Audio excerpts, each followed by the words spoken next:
There is a lot of info surrounding Assassin's Creed Nexus as it is coming out on the 16th, which is just a few days away. So I wanted to create a video with all that information that is clear, concise, and well communicated for anybody that is interested in purchasing this game but still has questions. That being said, my name is Buttersomething, and let's start by talking about map size.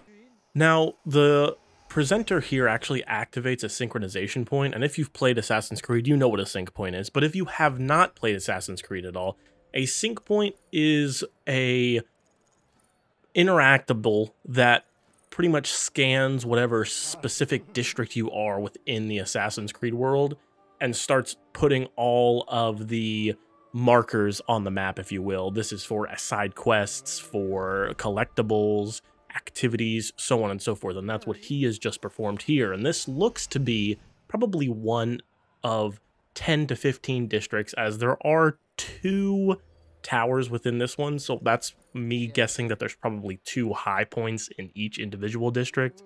And if you look at the footage here, there's a lot of towers. It definitely is going to be a big game, and I assume that these are going to be per character. So Ezio's going to have 10 to 15, Connor's going to have 10 to 15, Cassandra's going to have 10 to 15 districts within each of their storylines, which in my head, hypothetically, even if these districts are half an hour a pop, 60 districts, I mean, that's 30 hours. I don't know if we're going to have a 30-hour game here, but this is huge. You'll also see the presenter jump off of a leap of faith point, and if you are new to Assassin's Creed, these points are anything that is essentially above a hay bale or a stack of flowers, anything that you can jump into and land. So this offers an option to turn that off. So what'll happen is you will go to the edge and jump for the leap of faith, but you will not see it happen.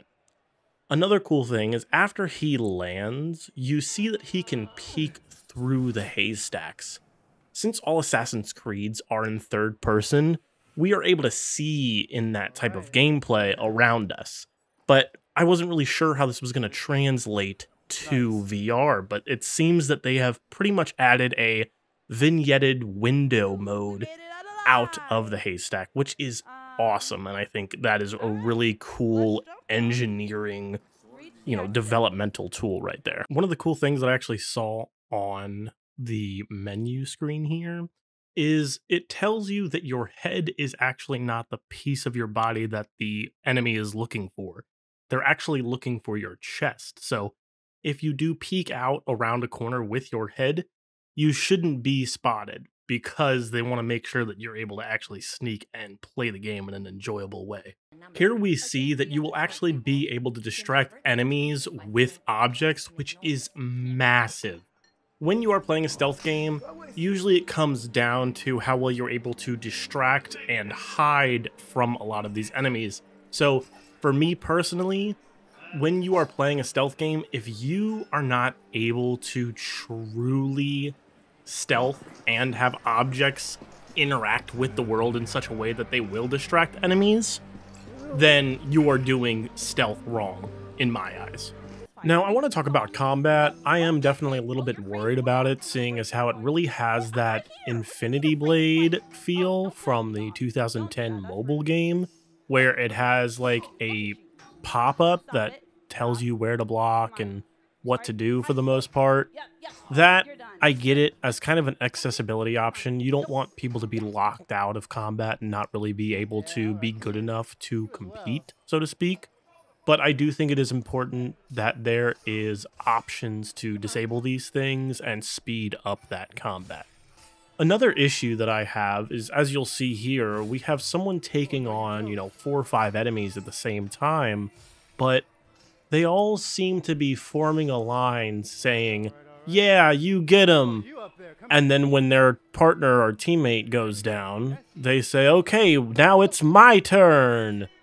So for things like that, it doesn't really make any logical sense to me that I would be locked to experiencing a game in that way. we see around the screen that there are proxies. They're saying, hey, there's one coming behind you, watch out. Kind of like a spider sense. I feel that if they offered something along the lines of that, I wouldn't have any issues with people coming up behind me and, hitting me. Maybe you have it something along the lines of a mix where if you are facing them, they have this real-time combat feel, and if they're behind you, they are a little bit slower, they slow down just a little bit just so you can have that time to turn around and really take them out. But as of right now, my biggest worry with this is the combat overall. Now, Meta didn't pan away from this, and it looks like there are 16 different missions for Ezio, and you also see below where it says Ezio, there's also 2 other circles, which I assume are for Connor and Cassandra. The interesting thing about this for me is that within these 16 missions, you more than likely are going to have, if there is 15 districts, 1 mission in each district. And that has me a little worried for the prospect of being able to free roam the entire map. However, we more than likely won't see anything solid until the final release. So one cool thing that Assassin's Creed Nexus actually offers around the map during any of your missions is challenges. This is a parkour challenge, and she's actually using teleport movement, which I'm not sure I was going to translate in Assassin's Creed. I definitely will not be using it myself, but I know people out there do need it. She also has blink on, so it doesn't necessarily just teleport instant. It has that blink that comes up, and that's good. It's great to have accessibility options and movement options. There are people that do get motion sick in VR, and I think that even if you get motion sick in VR, you should be able to still enjoy games like this, in my opinion. And movement options are a must. One thing I will say that I noticed is she did this first run fantastic. She did great.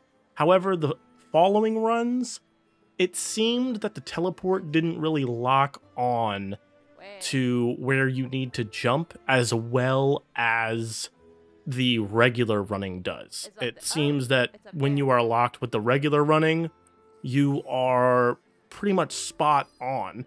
But with the teleport, you actually seem to fall in the water a lot more, which has me a little worried for the teleport users. And you will see that happen.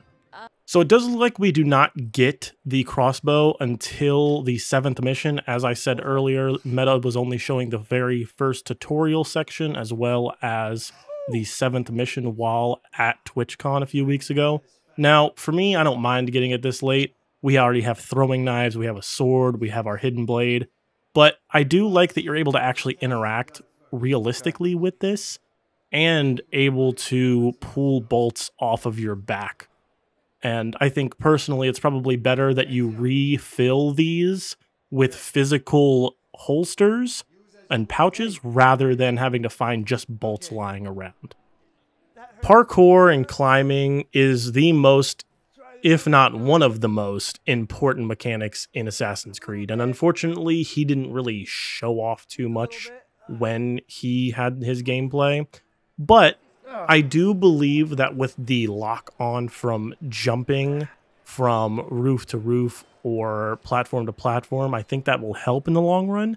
And another thing they showed off was the ability to kind of yoink yourself up and kind of throw yourself higher, which is definitely a noticeable movement mechanic in every single Assassin's Creed. Really feels like you are flying up these buildings with how easy the parkour is, and I hope it does translate well to VR. You'll see him throw a throwing knife here, which is pretty accurate. It pretty much throws itself for the most part, but I'll agree that it's probably needed, especially for a well-known IP that a lot of people are probably going to play in VR. It's probably best to make sure that your throwing works. I do hope that they offer an option to turn that down because as of right now, when you do throw these throwing knives, it only stuns the enemy that you hit and does not actually take them out. I hope that you're able to turn the difficulty up and actually one-hit enemies. The only downside to that is, as we all know, throwing in VR can be very jank if not done correctly, and that's my guess here, is that they couldn't figure out the throwing, So they made it so that it's pretty instantaneous as long as you're looking in the direction of that enemy. As we saw in the previous clip, this popped up and it shows the bolts, throwing knives, and smoke. So those seem like the 3 pieces of equipment we are going to be able to have throughout the Ezio portion. And I assume those will change with Connor and Cassandra respectively. Throwing knives probably changing to axes with Connor, and bolts changing to arrows with Cassandra. So I did one last scan through just before I finished this video and actually found that they showed off the difficulty settings. They have obviously seated and standing mode, but they do have a general overall difficulty setting, which is, I assume, easy, normal, hard, and like brutal. They also have a combat setting with 3 different settings, a stealth difficulty with 3 different settings, and they also have the ability to turn off the combat visuals. Now, there was one more menu under that I couldn't really see, so I didn't include it here, but I believe it's something to do with the hidden blade. That being said, this is the end of the video. This is all we know so far about Assassin's Creed Nexus. My name is Buttersomething. I want to thank you all for watching, and I'll see you in the next video.